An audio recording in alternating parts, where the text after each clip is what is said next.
Hello, hello, hello. Now, what I'd like to talk about. I really like that. Hello, hello, hello, in kind of a British accent. Hello, my name is Steve. I'm coming to you with yet another unscripted, unedited live stream. I remember listening to Michael Savage on the radio when I used to drive around more in the car. And I remember he used to say that extreme liberalism, leftism, was a mental illness. You might have remember him saying that. Well, I think I found a jolly good fellow here that is going to confirm that. This is Dr. Edward Dutton, the Jolly Heretic. I recently found his site. I believe he is from Finland. And he has a lot of good videos up here. And the one that first caught my eye is the one we're going to look at parts right here. Is why are SJWs so physically unattractive? Now he actually is going to, the soy boy thing and the weak beta male smile and things like that, and the type of females that you usually see going into a rant, after Trump's election and stuff. He's going to show that that is not only an accurate stereotype, but it's basically caused by mental mutation and some physical mutation. So let's go take a look at a little bit of this right here. I don't want to do the whole thing, but just some points right here. Let's go. Let's play this a little bit. Go back to the beginning. Today is a question which I have to say I find particularly interesting, and that is this: is it really the case? Is the stereotype true that SJWs are physically unattractive? Are those who are involved in left-wing politics and so on? Do they tend to be physically unattractive? Now, there's certainly, for those of us who are interested in such things, there's certainly a stereotype that this is the case. If you watch the various videos that have been produced in the wake of Donald Trump's election as president and so forth, you tend to see these extremely physically unattractive, unpleasant-looking women screaming like wild animals and that kind of thing.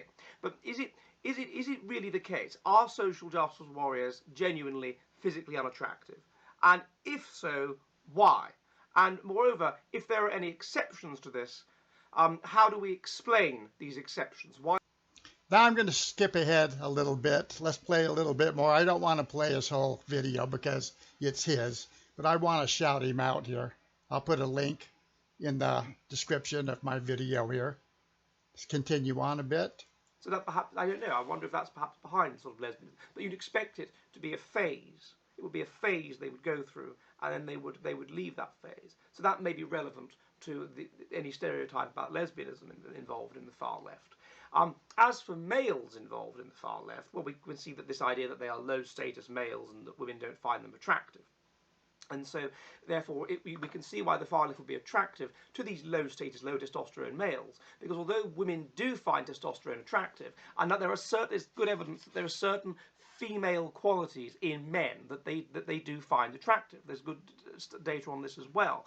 They find, to a certain degree, feminized men attractive. They find men who are nice attractive, men who are kind, because it's this idea that those men will make good fathers and will look after them and won't have affairs and so on.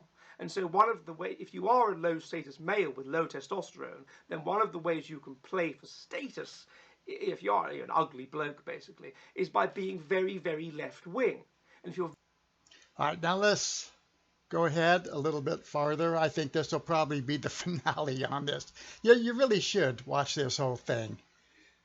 All right. Male. So you've got these levels within the SJW movement, but the core, and these different reasons why they're involved, but the core are mutants. The core are physically unattractive people. And we should remember that. We should remember that that's what we're dealing with. Ultimately, that's what we're dealing with. We're dealing with the breakdown of Darwinian selection and the resultant rise of the mutants.